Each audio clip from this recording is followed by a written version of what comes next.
안녕하세요. 데이터 속에서 그냥 이거랑 저거랑 관련 있네? 하는 수준을 넘어서요. 대체 왜? 라는 질문, 즉 진짜 원인을 어떻게 찾아내는지 그 흥미진진한 인과 추론의 세계로 한번 들어가 보겠습니다. 자, 오늘 우리가 함께 떠날 여정의 지도입니다. 재미있는 초콜릿 이야기로 시작해서 데이터 과학의 최신 기술까지 쭉 훑어볼 거니까요. 잘 따라오세요. 우리가 왜 인과관계를 제대로 파악해야 하는지 아주 유명한 예시 하나로 시작해 볼게요. 이 얘기를 들으면 아하 하실 겁니다. 이거 보세요. 실제로 있는 데이터인데요. 한 나라의 초콜릿 소비량이 많을수록 그 나라에서 노벨상 수상자도 많이 나오는 경향이 뚜렷하게 나타났습니다. 신기하죠? 그럼 이런 생각이 들 수밖에 없죠. 그럼 초콜릿 많이 먹으면 똑똑해지는 건가? 뭐 결론부터 내리기엔 아직 이르죠. 우리 모두 알잖아요. 사실 진짜 이유는 따로 있었습니다. 바로 두 현상 뒤에 숨어서 둘 다에게 영향을 주는 요인, 이른바 잠재 변수 때문인데요. 이 경우에는 바로 국가의 경제력, 즉 GDP였습니다. 그러니까 스토리가 이렇게 되는 거죠. 나라가 부유할수록, 즉 GDP가 높을수록 국민들이 초콜릿 같은 기호식품도 많이 사 먹을 수 있고요. 동시에 연구나 교육에도 더 많은 투자를 할 수 있으니 노벨상 수상자가 나올 확률도 높아지는 겁니다.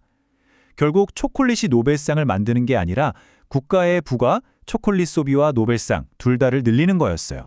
자, 그럼 이렇게 단순한 상관관계에 속지 않으려면 과학자들은 대체 어떻게 이 복잡한 관계들의 진짜 지도를 그려내는 걸까요? 보통은 인과 그래프라는 걸 사용합니다. 말 그대로 원인과 결과를 화살표로 연결해서 한눈에 볼 수 있게 만든 지도 같은 거예요. 보통은 그 분야 전문가들이 내가 보니까 이게 원인이고 저게 결과야 하면서 경험과 지식으로 그리죠. 근데 여기서 문제가 생깁니다. 만약에 그 전문가가 틀렸으면요? 아니면 전문가조차 미처 파악하지 못한 복잡한 관계가 숨어 있다면 어떡하죠? 바로 이럴 때 오늘의 주인공 인과 탐색, 코줄 디스커버리가 등판합니다. 이건 뭐냐면 사람이 아니라 데이터 그 자체가 직접 말하게 해서 숨겨진 인과 지도를 찾아내도록 돕는 아주 강력한 통계적 방법론입니다. 인과 지도를 그리는 데는 크게 두 가지 접근법이 있는데요. 첫 번째는 마치 사건 현장의 탐정처럼 움직이는 방식입니다. 네, 이 두 가지 방식, 탐정과 물리학자로 비유할 수 있는데 생각하는 방식이 완전히 달라요. 탐정은 이건 범인이 아니야, 저것도 아니야 하면서 용의선상에서 한 명씩 지워나가는 속어법을 쓰고요. 반면에 물리학자는 이 시스템을 움직이는 근본적인 법칙, 즉 방정식은 뭘까? 하고 파고드는 방식이죠. 탐정의 수사 방식은 이렇습니다. 일단 모든 변수들이 서로 연결돼 있다고 가정, 즉 모두를 용의자로 보는 거예요. 그리고 데이터를 탈탈 털어서 혹시 얘랑 쟤는 아무 관련이 없나? 하고 독립성 검증을 합니다. 만약 둘이 독립적이라는 알리바이가 확인되면 둘 사이의 연결선을 싹 지워버리는 거죠. 그런데 이 탐정 방식에는 한계가 있어요. 용의자를 좁히고 좁히다 보면 X랑 Y가 관련 있는 건 확실한데 X가 원인인지 Y가 원인인지는 데이터를 봐선 도저히 모르겠네 하는 상황이 생길 수 있다는 겁니다. 딱 한 명의 범인을 지목하지 못하는 거죠. 자, 그럼 좀 더 정확하게 범인을 지목할 방법은 없을까요? 바로 여기서 두 번째 접근법, 즉 근본적인 법칙을 찾으려는 물리학자의 방식이 등장합니다. 링감이라고 불리는 이 방법은 아주 재미있는 가정을 합니다.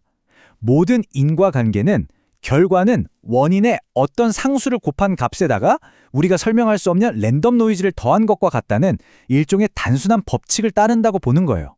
바로 이 부분이 이 방법의 하이라이트입니다. 만약 우리가 인과 방향을 제대로 설정, 즉 원인에서 결과로 모델을 만들면 남는 노이즈가 정말 아무 패턴 없는 순수한 랜덤 값으로 나타나요. 그런데 만약 방향을 거꾸로, 즉 결과를 원인으로 잘못 설정하면 남는 노이즈에서 이상한 패턴이 보이기 시작합니다. 원인과 독립적이지 않게 되는 거죠. 바로 이 원리를 이용하는 겁니다. 데이터를 원인, 결과로도 분석해보고 결과, 원인으로도 분석해봐서 어느 쪽 노이즈가 더 깨끗하고 독립적인지를 확인하는 거죠. 그럼으로써 아까 그 탐정에 해결하지 못했던 화살표의 방향까지도 정확하게 찾아낼 수 있게 됩니다.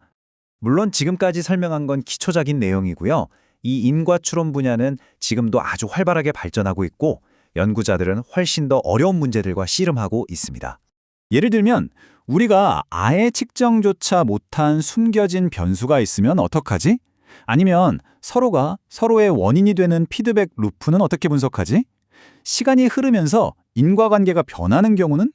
이런 복잡한 현실 세계의 문제들을 해결하기 위한 연구가 지금도 계속되고 있습니다. 이게 그냥 통계학자들의 어려운 이론처럼 들릴 수도 있는데요. 사실 인과관계를 제대로 이해하는 건 우리 사회와 기술에 정말 중요합니다. 생각해보세요. 진짜 원인을 알게 되면 특정 인종이나 성별에 불리한 결정을 내리지 않는 공정한 AI를 만들 수 있고요. 수많은 요인들 속에서 질병의 진짜 원인을 찾아낼 수도 있습니다. 어떤 경제정책이 실제로 어떤 효과를 낳을지 미리 시뮬레이션해 볼 수도 있죠. 결국 인과탐색은 데이터를 단순한 과거의 기록에서 미래를 예측하고 더 나은 결정을 내리게 하는 안내서로 바꿔주는 기술입니다. 자, 이제 데이터가 왜를 알려줄 수 있다면 여러분은 어떤 미스터리를 가장 먼저 풀어보고 싶으신가요?